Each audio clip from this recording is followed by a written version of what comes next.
К нам обратился клиент с просьбой уложить кварцвинил в виде елочки. Когда мы приехали на осмотр объекта, то обнаружили, что перепад по высоте между уже уложенной плиткой и потенциальным кварцвинилом составлял от 3 до 4 мм. И это при том, что прорабу и плиточникам было дано четкое ТЗ и даже предоставлены образцы кварцвинила для удобства контроля и проверки высот.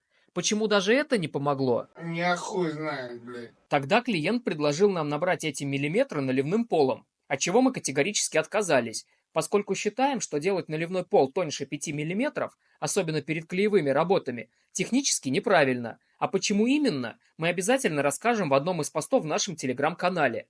Локально выводить у плитки эти миллиметры тоже не вариант. Во-первых, 4 миллиметра это реально много, будет ощущаться при ходьбе. Во-вторых, по одной стене аж 3 таких примыкания. Возникнут проблемы с нормальной установкой плинтусов и дверных коробок. А в-третьих, В этой ситуации мы просто мы уже здесь наши полномочия и все. в итоге было принято не самое тривиальное решение. Кварцвинил отправился на Авито и был приобретен ламинат елочка Chronotex Herringbone толщиной 8 мм.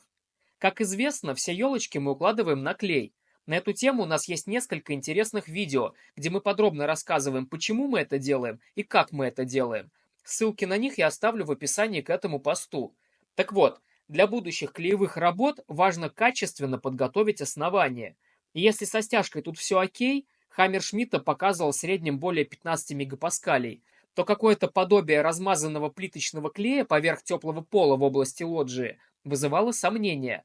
Тут по склерометру не набиралось и 8 мегапаскалей, а также пол не проходил риц-тест, оставляя глубокие крошащиеся борозды при царапании.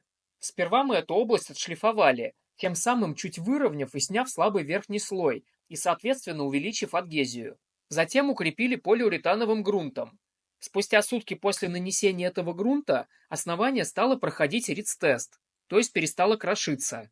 И для достижения максимального эффекта наклеили специальную армирующую тканевую паркетную подложку мультимол, которая снимает нагрузку с напольного полотна на недостаточно прочное основание.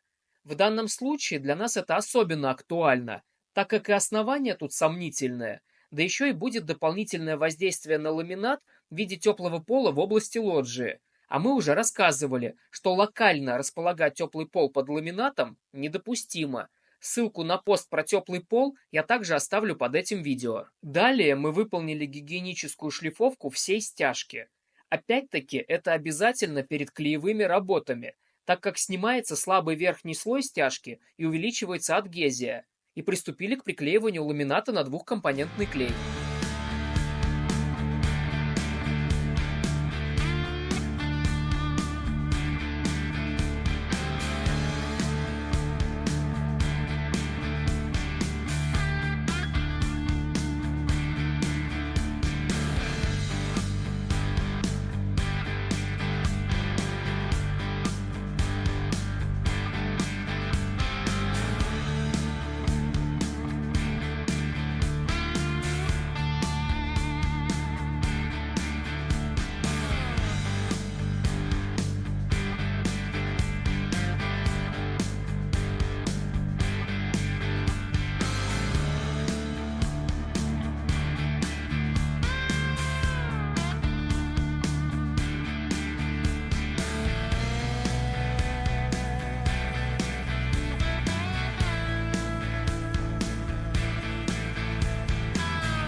В итоге получили красивый и надежный пол, который не хрустит и не скрипит, и позволяет в случае чего качественно заменить поврежденную плашку, что невозможно, если ваша елка уложена на подложку.